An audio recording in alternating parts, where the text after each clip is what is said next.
Todd, let's go around the room. Guerin Emig is about to join us. Let's go around the room. We'll finish off with Guerin. The biggest local story as it pertains to the NFL draft was the most eye-opening story as it pertains to the NFL draft locally was, Todd?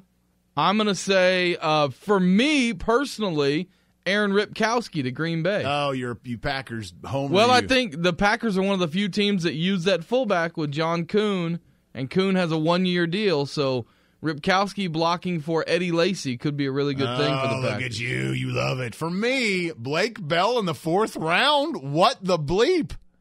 Guerin Emig, the local tie that had your eyes open the most in the NFL draft was? Geno Grissom to the Bill Belichick's. Isn't that something? That is crazy. Why would you put that number one? Oh, I think that Grissom has, I think maybe as much, if not more, potential than any of the other OU picks, including Jordan Phillips, who went highest. And I think that he's in a terrific spot because if you showed versatility at Oklahoma, and you just wonder how far Belichick can take that with the Patriots. So besides the fact that I like Geno Grissom, I root for guys who I enjoy covering to do well in the pros, and I think Grissom's got a real shot with the Patriots. Of the players for Oklahoma that got drafted or that got signed over the weekend as an undrafted free agent, which Sooner do you think was benefited most by this past year in terms of draft status, and which player you think took the biggest hit? Just this past season? Just this past season, huh?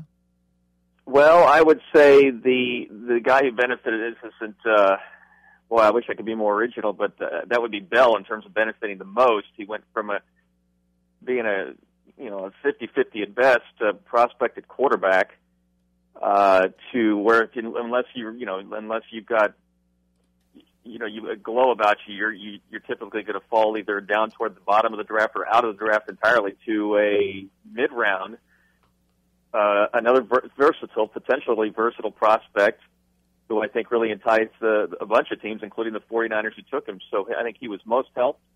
And the one who took the hit, probably Julian Wilson, because before coming into last season, you kind of thought that with his physical tools and with his opportunity to show them off at cornerback, that might improve his stock. I think the NFL guys like cover corners more than they like hard-hitting safeties right now, and instead he had, at best, an inconsistent season and wound up being an undrafted player.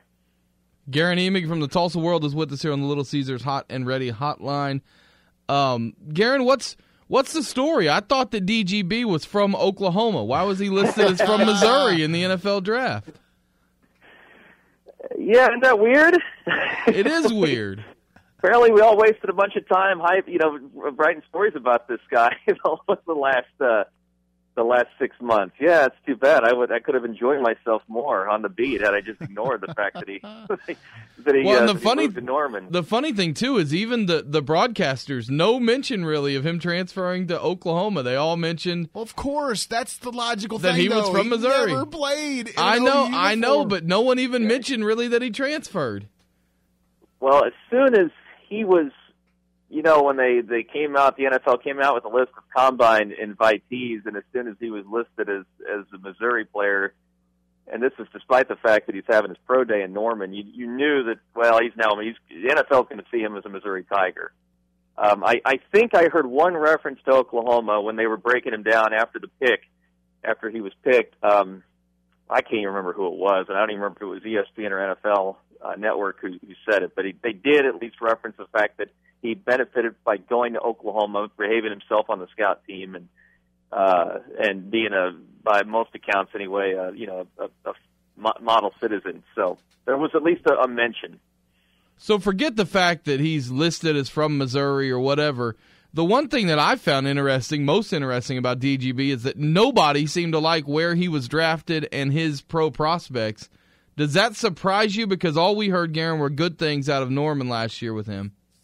Yeah, and in fact, I opened my big mouth last week and predicted that he would go in the first round. I just thought that the NFL couldn't help itself, and that they would, that there'd be someone who would sort of look the problems that he had at Missouri and the character issues and the flaws and the fact that he was still pretty raw, simply because he only had 2 years of college playing experience. I thought someone would see Calvin Johnson light and sort of say that's my guy.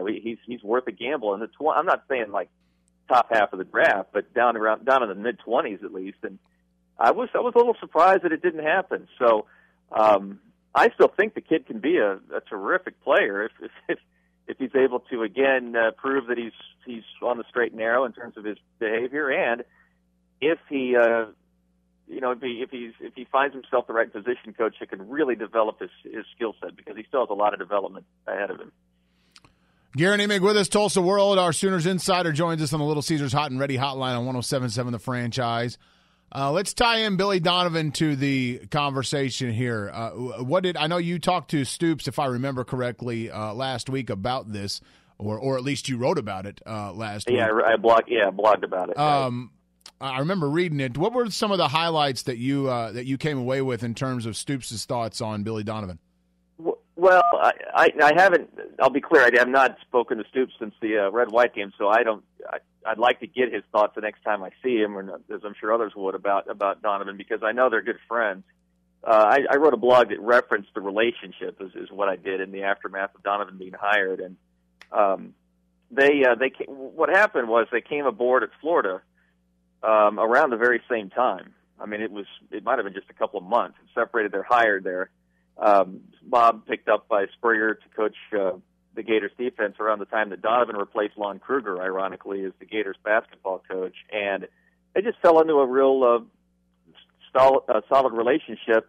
I linked to a blog that actually Kevin Brockway, the Gators basketball writer, wrote in the run-up to the 2008 National Championship game, in which he explained that Donovan and Stoops even had vacation homes down at Crescent Beach in Florida, and they spent some time there together as well. And so I don't know if Stoops was at the presser. I saw Ford and Kruger. I don't think he was. He might have been, but I did not see him. But you're right.